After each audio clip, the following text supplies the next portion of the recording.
Olá, sou Sérgio Sena, da Sena Electronics. Olá, sou David Martins, do David Martins Engineering, e bem-vindos a mais um episódio do podcast Eletrónica Portugal. Desta vez, o 36, portanto, o episódio 36. E olá,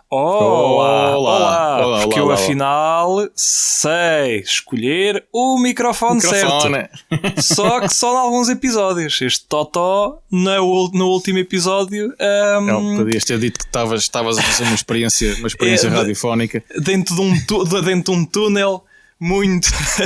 Um túnel de vento, mas sem vento. Coisa. Que erro de principiante. Notou-se qualquer coisita, mas também acho que ninguém se chateou. Um comentáriozito a perguntar onde é que tu estavas. Perguntaram onde é que tu estavas, mas acho que não disseram mais nada.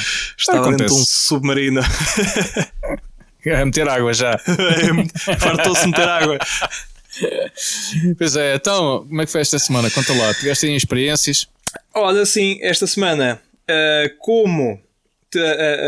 não fiz muita coisa, só fiz aqui uma pequenina experiência para testar o meu mini PLC, só mesmo para ter isto a fazer alguma coisa e mais para ter um pseudo-código já, um pseudo-projeto já formatadinho para quando for preciso entrar em ação, já está a papinha toda moidinha.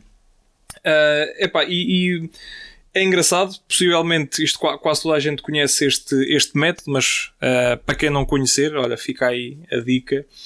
Fiz uma aproximação, ou seja, tive aqui a partir um relé, portanto foi isso. Não gosta disso. Tentar levar o relé ao limite máximo da comutação, garantindo que ele ainda comuta. Ou seja, sem que ele fique, porque elevando-se a frequência a um dado limite, o switch já não sai do sítio, a alavancazinha já não chega a mexer. E portanto, olha, estive aqui nos testes simples, com a tal aproximação sucessiva de médias. Acho que aquilo, sim, aproximação sucessiva de médias, podemos chamar assim, que basicamente eu sei qual é que seria o meu valor máximo de comutação. Isto estava ligado num timer por interrupção.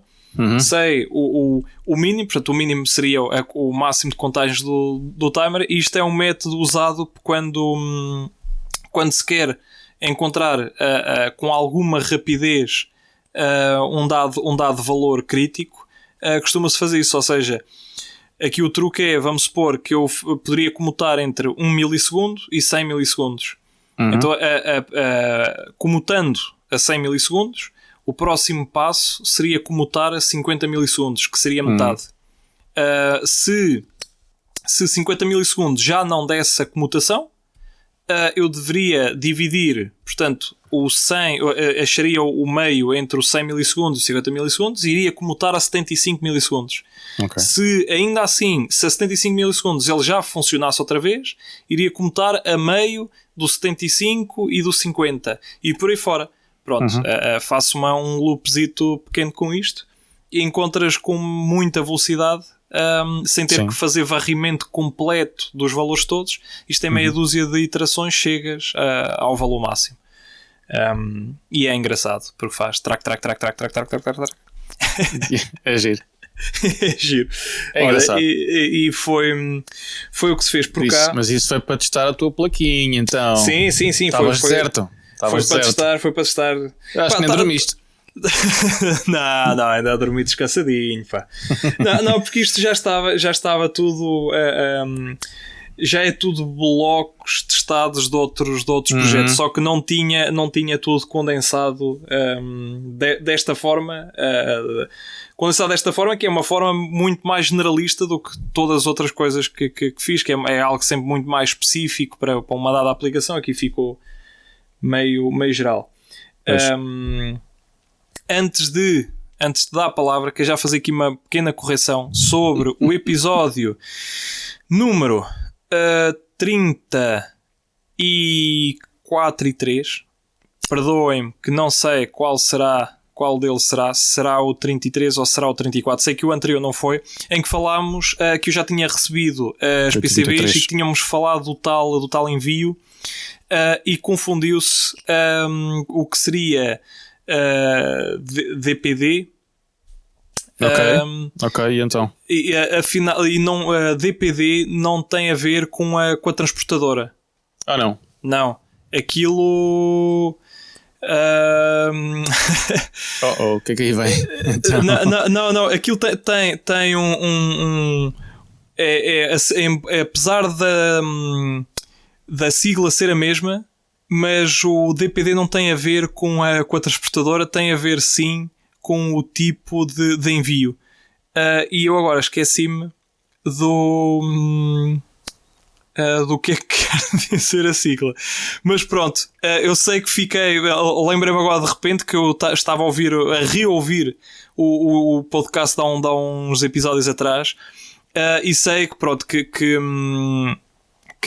houve esta confusão de que seria DPD, que seria por causa da transportadora, que antes cá acho que era a Chronopost, se não estou em erro, e não tem nada a ver. DPD é um tipo de envio, já pré-pago, ou seja, em que a alfândega já está, o preço da alfândega já está incluído naquele envio. Mas se entretanto ao longo do podcast eu me lembrar da nomenclatura correta do que é que significa mesmo a sigla, eu depois digo aqui qualquer coisa, se me lembrar. Então, conta lá, por aí, como é que foi esta semaninha? Não sei o que é que eu te diga, porque, olha, tu estavas deserto por solar as tuas placas e eu estou deserto por receber as minhas. E aquilo ainda anda perdido lá na Alemanha, não? Então vê lá tu. Ainda agora, antes de começar o podcast, fui ver. A DHL não diz nada. Continua lá 3 de dezembro. E aquilo faz-me cá uma espécie.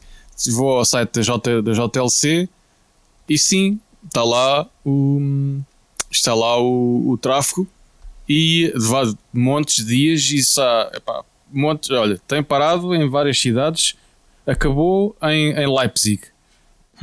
Aterrou em Leipzig no dia 7. A partir daí foi clearance delay, todos os dias aparece um clearance delay. Aquilo vem por DHL? Vem por DHL, foi eu não quis aquilo por UPS, não valia a pena estar a queimar mais uns paus, porque também não tinha pressa, e continuo a não ter pressa, mas não gosto de ter o material perdido no éter, quando pode estar aqui deste lado. E ainda por cima que eu quero fazer umas experiências com aquela, vem lá uma PCB nova, que é a PCB para a minha cena do MIDI, para as racks, e eu queria experimentar aquilo agora nas férias cof em algum tempo livre que eu possa ter agora no Natal, e que é para o ano, que é para a partir de janeiro poder começar a comercializar este produto novo. É um produto novo. E pronto, e olha, tenho que aguardar, não posso fazer mais nada, é aguardar. Aquilo lá na Alemanha também não está nada bem, parece que está tudo em lockdown por causa da virose, e por isso, olha, temos que aguardar que os colegas daquele lado façam coisa. De resto, a nível pessoal, esta semana não tive tempo para mais nada. Fiz muitos apontamentos no meu bloquinho de ideias e coisas que quer fazer, mas realmente foi só trabalho lá para o escritório, porque tenho que acabar uma coisa que tem que entrar em produção na primeira semana de janeiro, e pronto, está-se-me a ver onde é que as minhas férias de Natal vão ser passadas. Vão ser passadas com o Altium, entre o Mafilhós e o Altium, e ao mesmo tempo. E vai ser assim. Lá se vão 2 semanas. Mas pronto, é por uma boa causa, é para mim. Não é para eles, é para mim. E depois tenho as férias em janeiro ou fevereiro. Não há crítico. Mas olha, está tudo a andar bem. Tenho tido umas ideias novas e quero pô-las em prática. Vou precisar aí de umas cenas mecânicas, mas isso também já sabes. E pronto, e olha, foi assim. Nesta semana realmente não aconteceu muito em termos pessoais. Conta. Ok, olha, só para fazer então a minha tal correção, afinal não, porque é tudo muito parecido. A transportadora é assim DPD, que era a antiga Chronopost, e o tal método é o DDP, que é o Delivered Duty Paid. Isto já tem as taxas alfandegárias pagas. Pronto. Todas as vantagens que eu falei no outro episódio, pronto, mantém-se na mesma tal história de pagar lá, já não se paga o handling cá e por aí fora, pronto. Compensa bastante, e sei que é um dos métodos da JLC-PCB recentemente. Recentemente, pelos vistos, isto não é novidade e eles já faziam isto. Sim. A diferença é fazer a quem sabe que é assim, e portanto pode solicitar, ou poderia solicitar eventualmente, e pelos vistos agora isto já é uma opção. Mas como eu ainda não concluí não pessoalmente, pela empresa é diferente, mas pessoalmente não concluí ainda nenhuma encomenda pela JLC ultimamente, não posso descrever a 100% como é que é o procedimento. Mas pronto, é o caso de procurar. Já vi que no fórum do Dave Jones há lá N posts sobre isto, sobre JLC PCB e o tal DDP. Portanto é o caso de procurar, e fica aí a correção então ao tal podcast. Trocámos aí a sigla, as nossas desculpas. Não há que isso. E é isto. E então, conta lá, o que é que tinhas mais para falar hoje? Olha, para falar hoje, se calhar íamos ao teu assunto, porque eu o que tenho aqui para falar hoje é mais de um artigo que li e que poderia ser interessante ter uma outra opinião. Portanto, eu tenho a minha, tu tens a tua, felizmente as duas são diferentes. Concordamos em muita coisa, mas discordamos noutra tanta, felizmente. E portanto, quem nos estiver a ouvir também terá a sua opinião e também terá as suas discordâncias. E é só para lançar aqui uma achazita. Sim. Queres lançar é a confusão. Bom, então isto eu lembrei-me de isto não foi procurado de propósito. Eu tive de fazer uns trabalhos em termos de testes de certificação, e as normas de DMC são as normas, para quem não se lembra ou quem não sabe, são as normas 61000 IEC ou EN 61000 em termos dos testes para Electromagnetic Compatibility, e eu precisava ler umas coisas naquela norma e acabei à procura do documento daquela norma, acabei por encontrar uma tabela completa com todos os documentos para todas as normas dentro daquela, ou melhor, as subnormas dentro desta norma de teste DMC. O que foi muito, muito simpático, e guardei porque lembrei-me de partilhar aqui no podcast e lá na confraria, e só para vos dar uma ideia. Ora bem, o início da norma, a traço 1, traço 2 e traço 1, traço 2, exatamente, são a parte das descrições dos fenómenos que têm que ser medidos. Depois, traço 3, são os limites de harmónicos em correntes, os limites de harmónicos em baixa tensão, os limites de flutuações de tensão.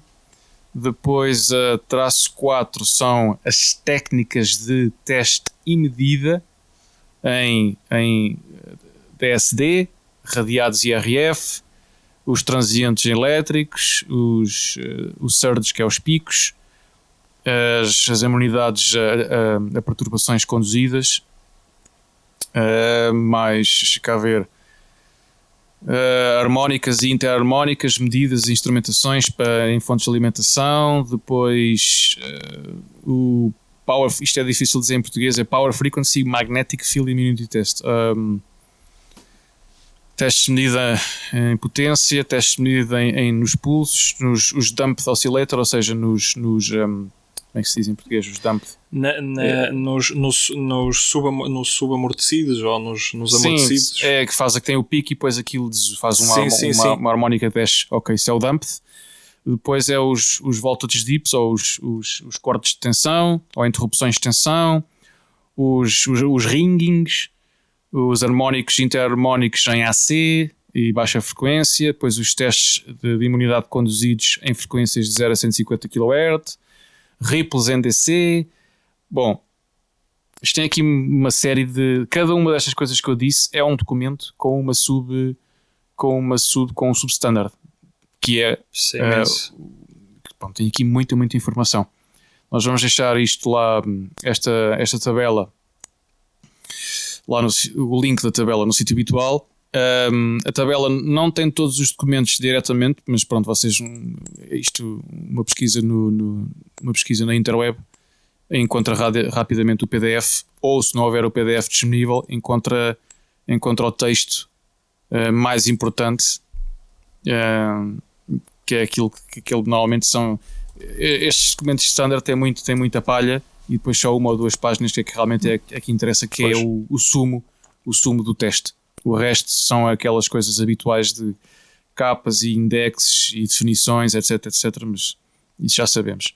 Esta página por acaso é de uma empresa que faz testes, mas esta página está muito boa porque tem aqui os testes também dos CE, tem os testes dos standards de ENISE, tem os standards militares, tem exatamente, tem aqui os está mega completo, pá. Não, tem os testes, tem os standards de packaging e os testes das caixas, tem os standards de FCC e tem outros, também tem aqui os NEMA 250 e os AIM 7351, 731, para quem se interessar por isto. Bom, tem aqui, apesar de ser de uma empresa comercial, tem aqui esta parte teórica e técnica muito boa, e o que é de aproveitar. Por isso, eu andava à procura de uma coisa e encontrei várias vezes aquilo que eu precisava, e o que é bom porque dá jeito também, não só a mim no futuro, mas também a vocês, de certeza, porque é regular nós termos colegas na confraria a perguntar alguma coisa sobre os standards dos testes para CE ou para outra coisa, ou estes, o ISA e o 101.000. Portanto, olha, ainda bem, fica a dica. Está aí mega suminho. Tá, não, eu fiquei admirado quando vi. Primeiro vi a tabela e depois vi que depois tem nos menus, tem os outros standards todos, e eu assim, olá, espera lá, que isto promete. Escusamos de andar aqui feitos barata tontas à procura nas interwebs dos standards todos. Aqui estão todos resumidos, estão todos listados. Estão todos listados, e é mais fácil depois fazer uma pesquisa no Google sobre aquele standard exato ou o substandard exato que é preciso para fazer o teste. Portanto, olha, ainda falando de standards em tempos, era o JP não sei quê, que os standards japoneses eram muito baseados nos ISO, e tu não mas para teres a norma tens que pagar, não encontras isso a norma. Mas era muito fácil. Eu na altura, isto já lá vai uns anos valentes, já lá vão alguns 6 ou 7 anos que eu precisei de consultar algumas, e fui encontrar toda a informação que precisava, porque depois disseram que aquilo era igual, e eu verifiquei e realmente era. Pois. Aliás, acho que a segunda página dizia logo norma baseada em ISO ou qualquer coisa. Então, sacavas as normas japonesas, pois, que era tudo baseado nas ISO. Ok.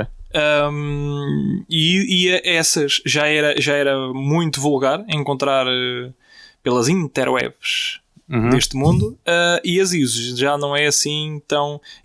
Vai-se encontrando qualquer coisa, mas há sempre uma em específico que se procura e não se encontra em detalhe. Esse é outro. Porquê é que aquilo tem que se pagar? Porquê é que tens que pagar para ter estas coisas? Porque as normas são feitas por uma empresa. Ok, isto não é uma coisa pública no sentido que é o Estado que faz isto, não é? Ok, isto é um consórcio de empresas e as empresas têm que pagar para estar ligadas a esse consórcio, e aquilo é a norma, ou melhor, a entidade que desenvolve a norma é como se fosse uma empresa, mesmo que seja sem fim lucrativo. Ou seja, tem lá empregados e tem que pagar o ordenado aos empregados e aquela coisa toda. O normal. Portanto, mas as nós estamos a nem são muito caras, burocratizar. também depende da norma, mas normalmente nem são muito caras, não sei, 50, 100, $200, depende também da norma. Sim, mas tem que se pagar, mas não se está a burocratizar um bocadinho a coisa. Não vejo. Então quem é que faria as normas? Podiam ser eles na mesma, bom, tem que haver sempre o grupo, tem que haver sempre. Não, podemos discutir isto até. Isso ia por outro mundo, mas há tanto dinheiro da União Europeia mal gasto.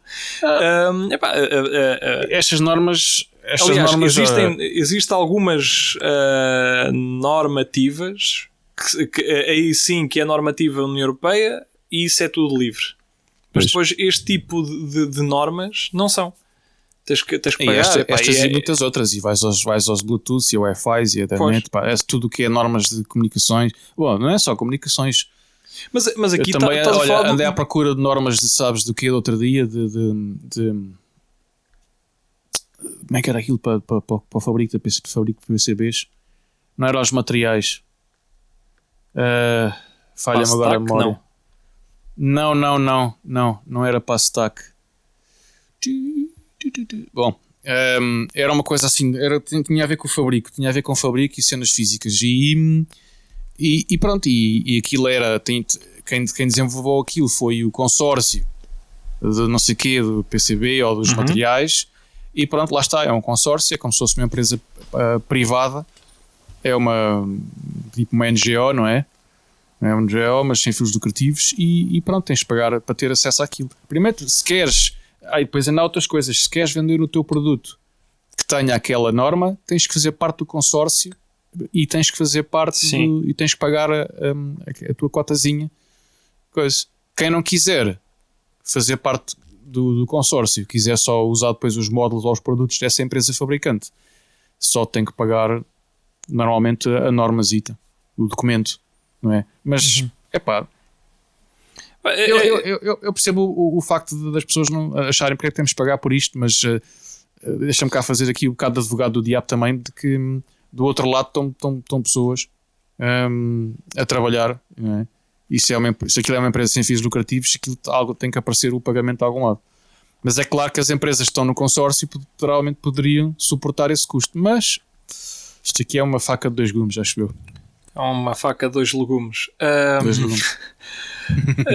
Não, porque eventualmente tu desenvolves um produto, tens que, ou se quiseres, mas vais fazer testes de certificação com ele. Esses testes correspondem ou assentam-se em algumas normas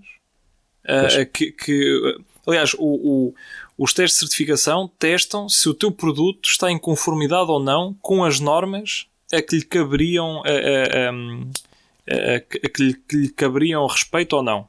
Portanto, mas todas essas normas, ou seja, eu fico assim um bocado, eu entendo, mas se é algo que tu tens que fazer, ou seja, eu tenho que contactar alguém para comprar a norma, para depois ter acesso para ter acesso à norma, para depois preparar o equipamento para poder ser testado,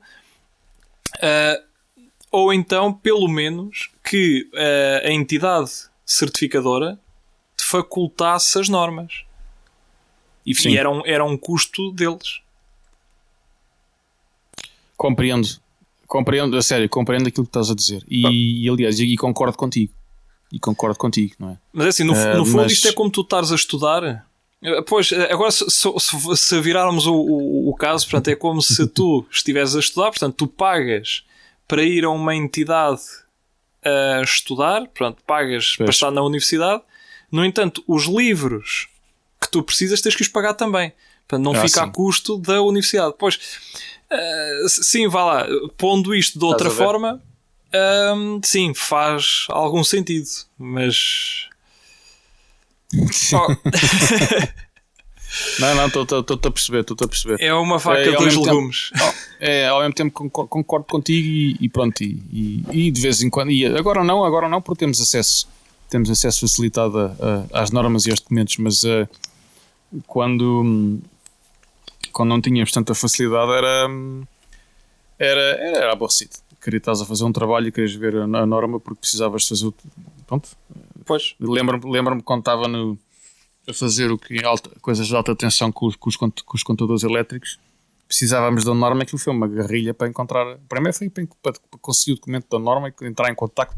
Depois aquilo na altura tinha-se que entrar em contacto com a entidade e era tudo assim ainda muito manual, estás a ver? Tinha que se fazer coisas, mandar e-mails e por favor, e mandem lá isso, e formulários para trás e para a frente, e transferências de dinheiro. Ei pá, eu assim, que coisa tão complexa.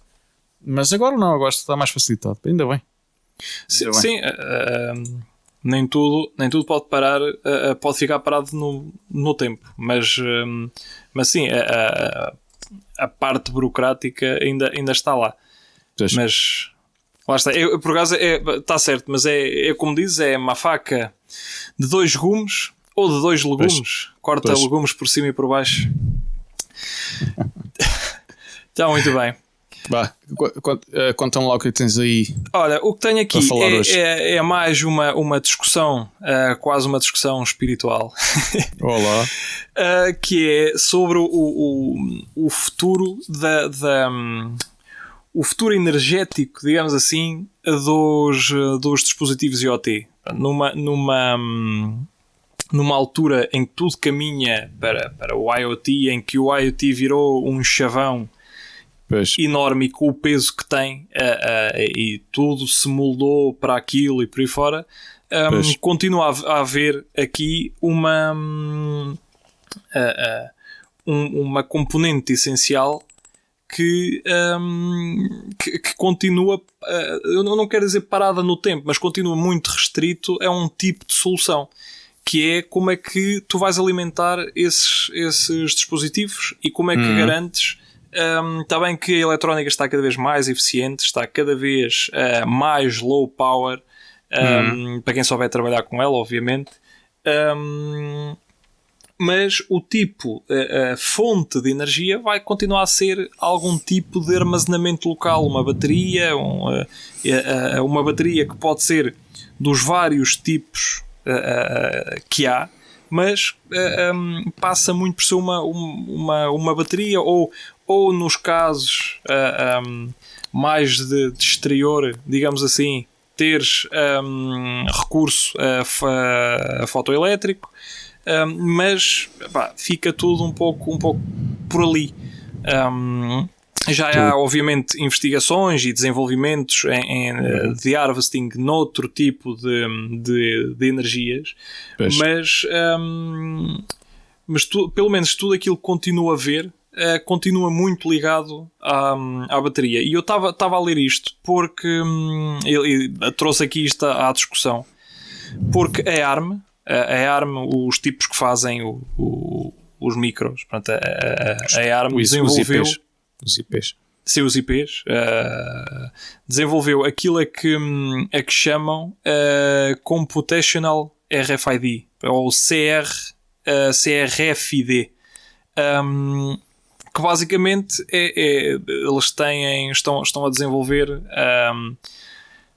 o aproveitamento de energia RF e estão a expandir um pouco mais as capacidades daquilo que pode ser feito com o típico RFID com aquilo que é o aspecto típico das tags de RFID e colocar-lhe um pouco mais autonomia. Portanto, tentar estão a trabalhar no desenvolvimento de sistemas que podem ser programados. Podes fazer a leitura de alguns sensores, fazer algum pequeno processamento para além do básico, que é uma memória. Usas um tipo de comunicação, aquilo está energizado, recebe energia do leitor, e andas ali basicamente só a aceder a posições de memória e tentar fazer com que isto tenha um outro tipo de interação. E aproveitar muito mais, porque de facto se pensarmos em tudo o que está a ser feito, por exemplo neste caso do RFID, de facto dava para fazer muito mais, asset tracking e por aí fora, mas com algum tipo de feedback. Até agora o asset tracking que tu fazes, ou seja, tu consegues fazer tracking de uma dada peça e consegues, quer por o HF-RFID, lá pelo RAIN, que já falámos aqui há uns podcasts atrás, consegues localizar, saber qual é que é o reader que está a escanear naquele momento aquele device e por aí fora, mas não tens qualquer outro tipo de feedback, tens só o ID. Mas imagina que era igualmente importante não só identificar qual era onde está um dado material qualquer, mas como dentro de um edifício, de qualquer coisa, aquilo estará sujeito a temperatura ou o que é que seja, também te dar alguns dados extra de temperatura, umidade, enfim, os dados básicos da ideia mais básica do que seria um sensor IoT. Que é sempre temperatura, umidade e pouco mais. É o básico do básico. E tensão da pilha. Sim, e a tensão da pilha, que neste caso deixaria de existir, porque a cada vez que o reader despoleta a leitura, não há mais, não existe mais bateria. Existe na trama de comunicação o reader ter que manter energia durante mais tempo ou menos tempo de acordo com as tarefas que o device ainda tem que fazer e precisa de energia para completar aquilo. No entanto, queria saber a tua opinião acerca disto. Nada disto é novo, portanto, coisas como energy harvesting de RF, fotovoltaico, termoelétrico, piroelétrico, piezoelétrico, eletromagnético e por aí fora, nada disto é novo.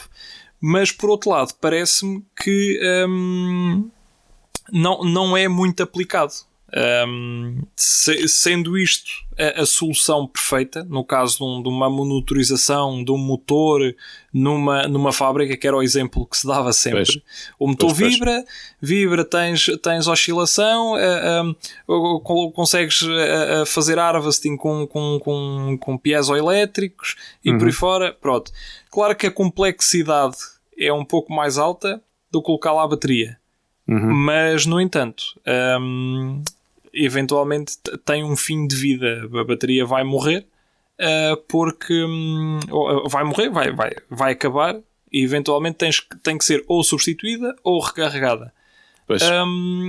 Isto no exemplo de um device, num dispositivo, numa fábrica, não tem grande problema. Mas se eu lá tiver 1 milhão deles, porque é que eu não posso ter 1 milhão? Posso ter 1 milhão, até posso ter 2 se quiser.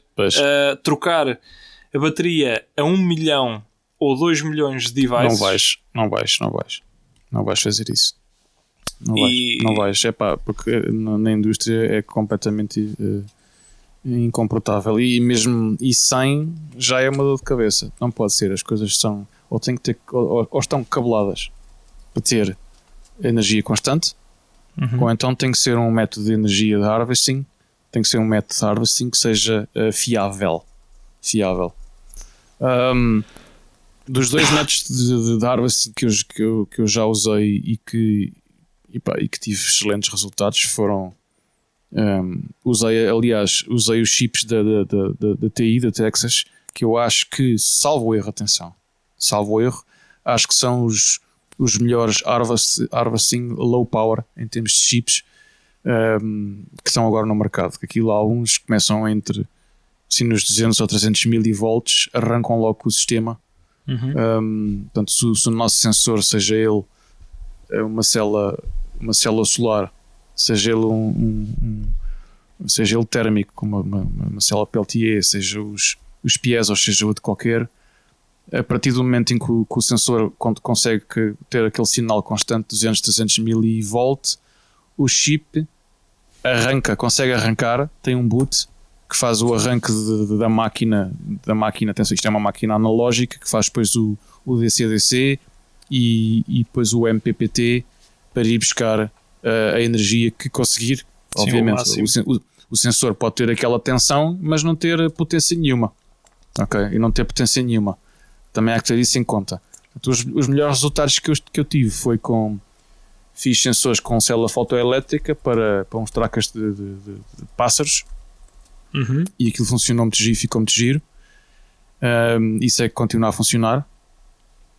E depois fiz umas experiências que não foi implementado no destino, infelizmente, mas fiz umas experiências com umas células Peltier.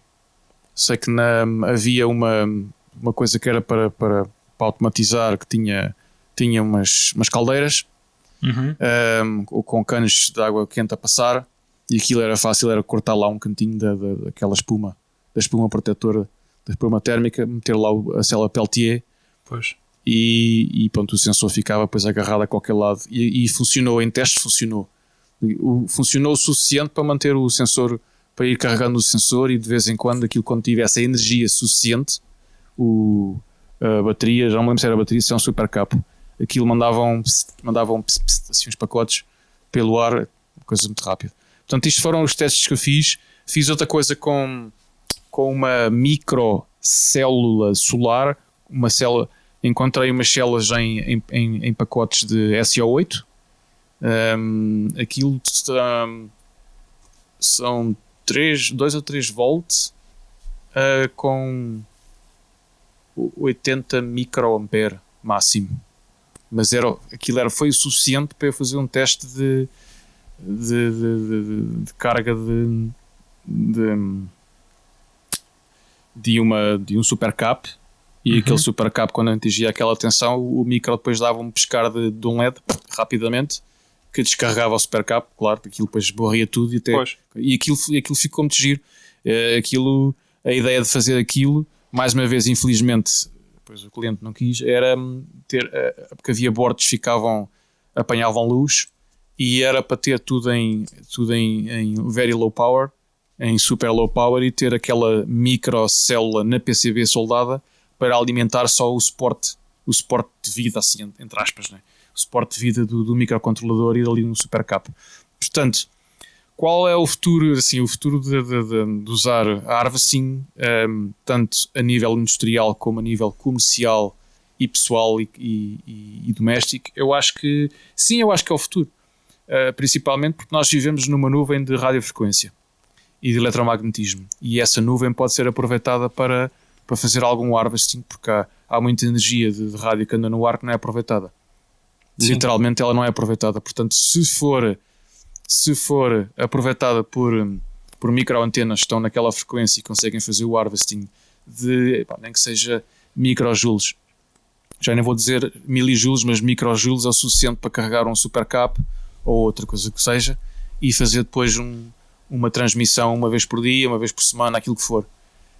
Sim, eu acho que o futuro passa por aí, seja o harvesting qual for, ok? Isto vai já dependendo depois do uso do sistema, mas tem futuro, e eu quero no meu futuro e no nosso futuro fazer coisas com esse tipo de harvesting, porque há aí alguns tipos de harvesting que não estão a ser usados e que precisam de alguns testes e experiências. Em termos de eletrónica dos chips do silício, já há esses chips até que vocês conseguem ir buscar qualquer sinal de tensão e corrente e amplificá-lo. Portanto, depois qual é o sensor, de onde é que vem a energia, aí já é diferente. Mas sim, respondendo à tua pergunta, sim, acho que tem futuro, e acho que é risonho. É claro que há muita coisa que tem que ser investigada, e há muita coisa que ainda não está no domínio público, está no domínio militar, mas quando essas tecnologias saírem, acho que sim, acho que vamos ter muita coisa muito engraçada. Nos próximos anos, nos próximos 5 a 10 anos, vamos ter umas coisas muito engraçadas a aparecer, sim. Sim, a juntar a toda a evolução a nível de eficiência que tem ocorrido, isto tem falar há, sei lá, 5 anos, que seja, não é muito, 5 anos, de RTCs em ativo, portanto, RTC em funcionamento com consumos de 10 nanos. Sim, sim. Há 5 anos não era algo que sim, existia, não, estava ali próximo. Pá, depende do que é próximo. Mas isto tem evoluído e neste momento tens micros comerciais, portanto estamos a falar de ICs que estão à venda comercialmente, portanto, por fabricantes comuns que já mantêm o RTC a trabalhar com consumos de algures entre os 10 e os 14 nanos. Sim. E eu pude acompanhar, porque primeiro apareceu o RTC de uma marca que fazia 10 nanos, e depois apareceu logo a seguir um gigante de micros, que neste caso é a ST, que é a ST com os primeiros G, com a família G0. Sim. Eles conseguem ter RTC em funcionamento com 10 nanos por ali, alguns cumprindo algumas condições. Isso estende. Isso é ótimo. Estende imenso. Os melhores RTCs que eu tinha visto antes de se aparecerem esses integrados, não é, no micro, eram os RTCs da Ambic. Da Ambic. Os Ambic. Esse eram os tais que eu me estava a referir. Pois, exato. São esses. Eu conheci-os em 2016, antes de ir à Eletrónica a Munique, e depois estive lá com eles no site, no sítio dele, no stand deles, que é a Fujitsu. Era a Fujitsu, sim. É a Fujitsu que faz a comercialização daquilo. Era.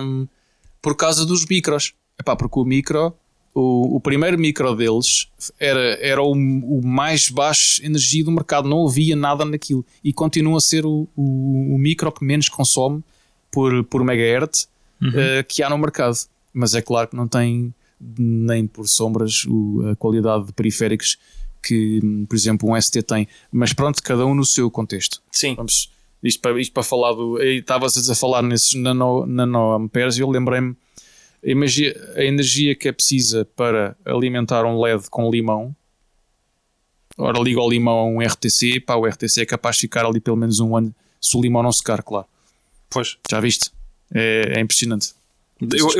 Eu acho que esse tipo de aplicações, não sei porquê, essa é outra questão que não, mas acho que ninguém sabe muito bem responder. Não tem muitas aplicações já, e já, apesar de já termos tecnologia para tal. Não é algo muito vulgar, mas quando vais para sensorização de florestas e por aí fora, imagina o que é teres uma rede de sensores. Esse era outro daqueles exemplos que era comum. Teres uma rede de sensores numa floresta, torna-se completamente inviável andar lá pelo meio a trocar baterias. Tens um outro problema, que é tens que fazer pinpoint de todos os sensores. E basta que um sensor fique no meio lá de umas árvores, num monte escondido, e tal, tu para lhe trocares uma pilha é um dia. Tu passas um dia aí para o sítio, subir lá, andar lá à procura do gajo e tal. E se agora em cima disso aplicares sensorização e comunicação em loja, em linha de vista, tens uma árvore no alto de uma serra que vai para a outra serra, quer dizer, que é capaz de fazer ali alguns 7, 8 km para ires até ao outro lado. Torna-se completamente inviável. Sim. É para alimentar esses tipos de sensores, porque estamos a falar de sensores que mandam pings, se calhar uma vez por dia. Vamos imaginar que é uma vez por dia. Uma célula solar pequenina dá-te um volt e meio, ou mesmo meio volt.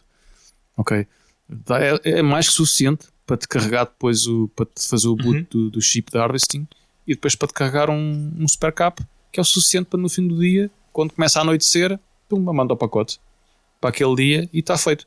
Sim, manda o resumo todo. E obviamente aquilo depois pode ter uma memória que vai guardando tudo em o login completo, mas durante uma vez por dia manda apenas um resumo ou uma média daquilo que andou a fazer. Mas isso já é funcionalidade. Sim. já não é o que estamos aqui a falar. Mas sim, mas já viste, nem estou a falar em mercado, estou a falar nos usos de energéticos que o harvesting pode ter a nível global. Sim, eu penso em imensos. E penso em imensos. Se fores para o lado do indoor e numa cadência mais elevada, soluções como estas do RFID, que estão um bocado desaproveitadas, aqui no caso a ARM, acho que está muito bem. Eles têm um projeto que é o TreeFeed, com 2 Fs no meio. É algo em que eles andam a trabalhar para explorar ainda mais as características das tags RFID para aplicações em IoT.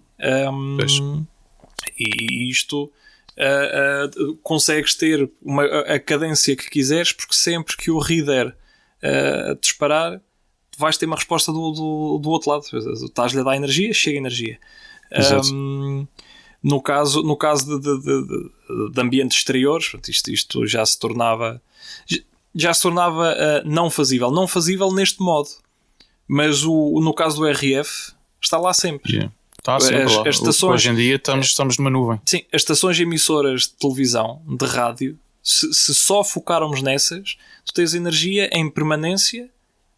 Aliás, tens radiação em permanência, mesmo que a rádio esteja desligada, mesmo que a rádio esteja inoperante, mas o sinal está lá. Aquilo está sempre... Sim, mas não é muito forte.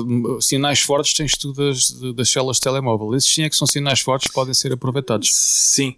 Porque primeiro estão perto. E depois há outra coisa a considerar, que é os receptores, não são só receptores, são transmissores. Portanto, os nossos telemóveis podem também alimentar depois à mesma. Ao fazer a transmissão também podem... o nó, não é? O nó remoto ou o harvesting pode fazer o harvesting de... Portanto, aquilo é energia eletromagnética, é tudo o que está no espectro, pronto, vai ali tudo. Portanto, enquanto uma emissora... Mas tens razão, uma emissora de rádio e televisão tem sinais muito débeis. Tem sinais muito débeis comparado com uma célula de telemóvel, que são sinais muito mais fortes. Mas tudo pode ser usado. Sim, no caso dos telemóveis e agora com a aplicação do 5G e tal, julgo que eles ou se não vão fazer agora, já está previsto tornar tudo isso muito mais eficiente. Vão fazer algo que já fazem nos satélites, que é com as antenas. Epá, aquilo tem um nome. É qualquer coisa, phased array, antenas, qualquer mesmo. Coisa. Ou antena phased array, qualquer coisa. Phased array faz direcionalidade. Exatamente. Sinal. E acho que eles têm trabalho, o que faz também muito sentido, em que não desperdiças tanta energia, porque não estás a emitir para o lóbulo todo à frente, para tudo, mas consegues focar numa dada azimute, para o sítio onde está o telemóvel e por aí fora. Essa é outra luta que também é muito interessante, mas no fundo acho que vivemos tempos que caminham para a eficiência geral. E também porque ser eficiente é poupar dinheiro, e poupar dinheiro é o que as empresas querem. Cobrar o mesmo e poupar. E poupa o ambiente. Estou mais preocupado com o ambiente do que o dinheiro que a empresa poupa pode poupar. Poupam as pessoas. Exatamente. Porque estamos todos os dias, tiram-nos aqui uma radiografia. Completamente. Sim, mas isso, coisas para o ambiente, vão haver aí muitas no futuro. Sim. Vão haver muitas no futuro. Está bem. Olha, sim, senhor. Pronto. Para esta semana não tenho muito mais. Só isto acabou por ser uma discussão muito, muito pacífica, mas era só para levantar aqui não era até para ser uma discussão, era só mais para uma troca de ideias, porque acho que isto é mesmo o futuro, e vejo tão pouco a ser feito nesta era, ou pelo menos tão pouco cá, mas tenho a certeza que isso vai mudar. Nem que seja à força de braços. É isso mesmo. Eu acho que há de haver novidades. Isto é um assunto, tanto este como o assunto de há 2 semanas atrás dos recrutamentos. É um bom assunto para fazermos quem sabe, uma mesa redonda com outros colegas da área, porque acho que conseguimos com grande facilidade ter aqui conversa por 1 ou 2 horas. e tira assumo, porque não basta dizer o que é que está mal. Não é? Sim. Para dizer o que está mal, é fácil. dizemos todos, é fácil. Não temos que dar as soluções. Tem e que é se isso que nós apontar a queremos. solução. E tanto, eu sei que tu tens soluções, eu tenho soluções para apresentar, tanto para todos os casos. Se são bem aceitos ou não, isso já é outra conversa, mas que temos soluções, temos. Pronto. Sim. E podemos falar nisso mais a miúdo, mais à frente. Um dia, quando isto tudo passar e a malta puder andar aí outra vez ao colo uns dos outros, vamos fazer tipo ajuntamento universitário. Vamos fazer o podcast ao vivo. Isto quando formos muito grandes. Pensava que ias dizer o rally do podcast. O rally do podcast, atenção. Métodos universitários. Fazemos 15 minutos de podcast em cada tasca. Isso metes na mesma frase universidade, rallies, tudo o resto já passou, esqueceu. Bom, pessoal, caros ouvintes, obrigado mais uma vez pela vossa atenção, pela vossa participação, porque estamos a notar mais participação. Estamos a notar que há uma ou outra plataforma que está a ter mais sucesso que outra, o que é natural. Sim. Aquilo que nós esperávamos que o YouTube fosse dos sítios mais visionados. Visionado, neste caso não é visionado porque não tem imagem, mas tem o áudio. Mas neste caso é uma plataforma onde também podem ouvir o podcast e é uma que está a ter o mais sucesso. Já não sei se tem que confirmar se está em primeiro ou está em segundo. Mas qualquer plataforma que vocês usem, por favor, continuem a usar. Nós agradecemos. E se acharem que vocês têm amigos e colegas que se possam interessar pelo tema, passem o link para o podcast, tanto a minha página como a do David, como das plataformas, e registrem-se e pronto, e depois todas as semanas recebem automaticamente um indicativo de que está lá um episódio novo. E agradecemos pelas vossas mensagens, pelos vossos comentários. E pronto, e da minha parte deixo-vos a todos cumprimentos e um abraço e até para a semana. E é isso mesmo. Só para completar que ainda têm a confraria, portanto a confraria continua ativa e a crescer, e portanto é mais outro bom canal que podem usar, e tem funcionado bastante bem. Apesar de alguma inércia inicial, tem funcionado bastante bem e fico muito contente por isso. Pois, apesar de, não é a palavra certa, é que não havia nada em Portugal para discutir eletrónica profissional de uma maneira séria e sem canal de vendas. Sim.